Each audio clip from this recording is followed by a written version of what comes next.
Hey, it's me, Robin, and I'm back again to discuss another Strawberry letter on the Steve Harvey Morning Show. Today's letter is titled Hidden Identity. It aired on Friday, March the 18th of 2011. As usual, you can go to the Steve Harvey Morning Show and click on the um, you can go to Steve Harvey's website, www.steveharvey.com, and click on the morning show banner to check out the letter that I'm about to discuss right now. Anyway, the letter was from a woman named Theresa. It was actually she called in actually. Steve read the letter. Well, Shirley read the letter, and then they talked to Teresa live on the air. And so her issue was that she's been married for about 11 years to her husband, to the same man for 11 years. And the situation was that she was feeling like, I guess the spice was gone in their relationship. There wasn't any new things happening in the bedroom, and there weren't any new things happening outside of the bedroom. They didn't go out as much. Whenever she would ask him to do things with her, he would say, he didn't have time, he didn't want to, he didn't feel like it. As far as in the bedroom, he didn't want to try, I guess, new positions, or he just didn't want to do anything new. And anybody who's been married for anything past 5 years knows the importance of keeping the spice alive in a marriage. So, this is the dilemma that Teresa was experiencing during her period of feeling rejected by her husband and I guess not appreciated. And I can imagine she probably felt unattractive as well. She went through a vulnerable state. During that time, she hooked up with an old friend, a guy friend who she knew since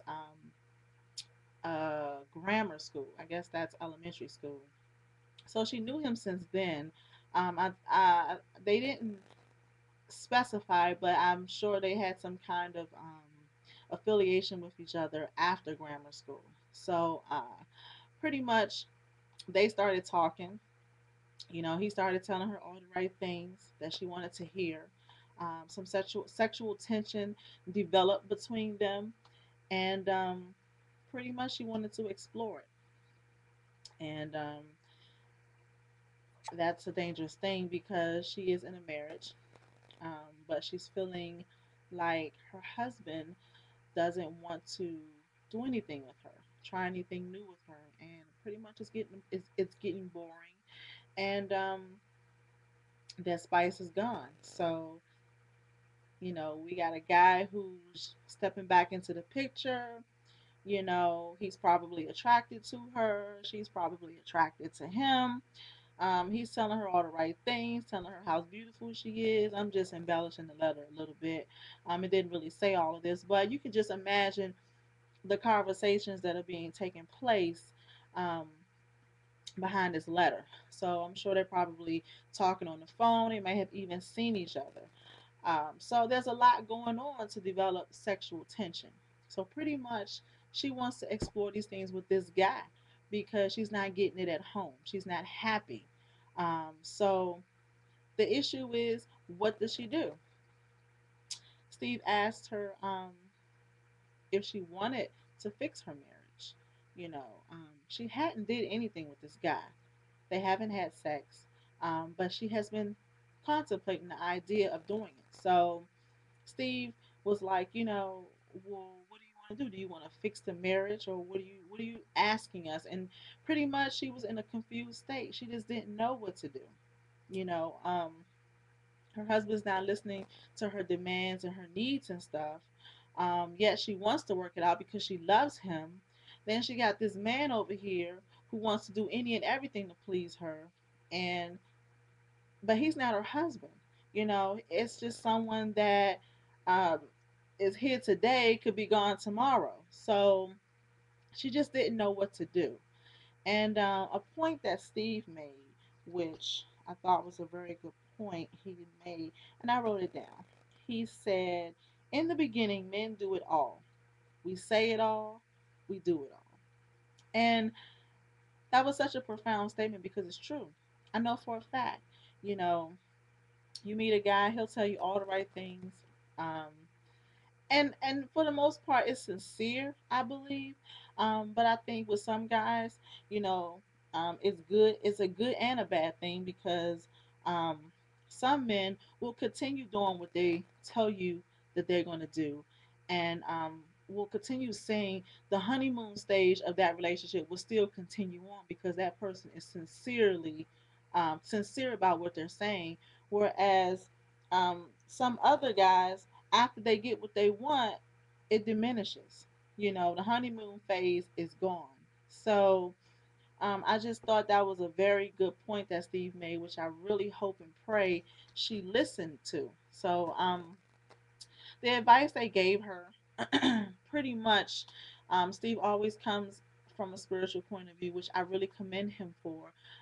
That she definitely needs to pray about the situation. She needs to probably start going back to church with her husband, encouraging him to come to church with her. And then they need some kind of counseling. They need a mediated situation where they can talk their feelings out because he's not listening to her at home. Um, and I don't know how that plays out at home. And I think they do have kids.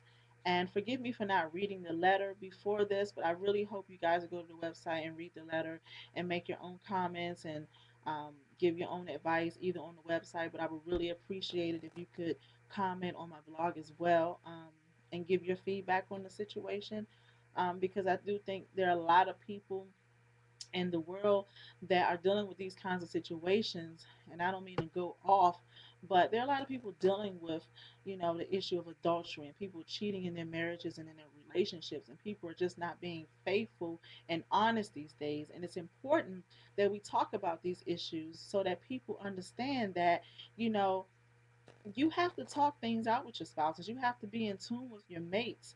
You know, we can't read each other's minds, so it's important that we open up the lines of communication between each other to get these things out. So, um, you know, as going back to the advice they gave her, you know, definitely prayer, going back to church with her husband, and them seeing a counselor. They should get it out. She needs to really press in hard and pray hard that, you know, he will get the point and say, wow, you know, there's something that my wife has an issue with in this marriage. And I don't care how long you've been married, things are going to come up. Whether you've been married a year or 10 years, things are going to come up. And you have to work it out. You know, you have to take time to pay attention to each other. So some of the other advice they gave her was to definitely cut off the ties with the guy that she just um that she just hooked up with. Stop answering his phone calls. Stop texting him. Stop seeing him. You know, she really needs to make it clear that um, she's a married woman and that she doesn't need to be talking to him and dealing with him. They made a comment that I don't necessarily agree with. Steve said he didn't think she should tell her husband about this guy. Now, part of me wants to say, yeah, I don't think I would tell, and she shouldn't tell. But the other part of me says, why keep it, you know, away from him?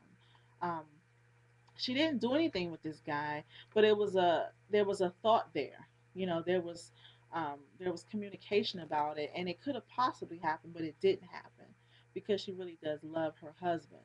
However, um, I think this could play out so many different ways depending on the people involved. The guy, we don't know much about the guy that she's known since grammar school. We don't know if he'll, you know, try to retaliate and say, you know, we did sleep together, or, you know, try to sabotage her marriage after she tells him, or she just totally disconnects from him. He may, you know, try to connect with her in public. You know, he may come to her house. He may call her husband. We don't know what people are thinking. You know, you may think you know a person. I don't care how long you've known them. You don't know what mental state they're going through at that particular time, and you owe it to your mate and to yourself to be honest about different things and the people that are involved, because you know the other person could be, it could be a detrimental situation for them. they could take rejection much harder and say, if I can't have you, your husband ain't gonna have you. So I'm gonna tell him that we've been seeing each other, that we've been talking to each other, and then now what? So I think at some point, maybe during the counseling sessions with a pastor or a psychiatrist or someone, I think at some point there should be a discussion about that possible situation that could have took place but didn't take place. So I leave it up to Theresa to make the best decision based on just her praying about it, meditating with God, and just working up the courage and gumption to get her husband to listen to her. So I think um, if Theresa, if you're watching, if you're listening and you're watching, pray. Prayer changes a lot of things. I'm not going to say it's going to be easy. I'm not going to say, everything is going to just turn out the way you want it to. Your husband may be mad. He may be upset. He may disconnect from you for a while, but overall, if you just approach the situation with honesty, dignity, and respect, and just let him know how you really feel about him, how much this marriage means to you, and for anybody going through this, let people know how you feel.